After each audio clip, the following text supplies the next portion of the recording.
前列腺就是射护腺，男人到50岁还是60岁就容易有这个射护腺的问题，肾元气啊，肾气不足了，很容易尿急啊，频尿。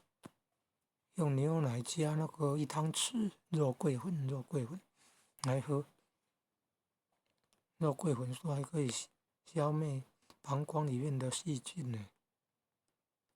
我想了会不会爱面子，尿急又憋尿，久了会尿毒症呢？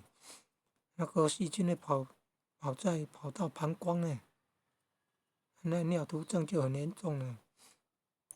我说肉桂粉可以消灭那个膀胱里面的细菌呢，还是要看医生了。戒瘾啊，戒好色啦，不要房事过多啦，就是性行为不可以多啦。你要参考那个孙思邈啦，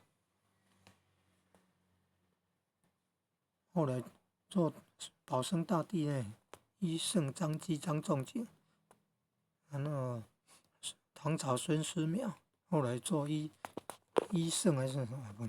医圣还是保生大帝啊？做保生大帝，他就去劝人要戒瘾。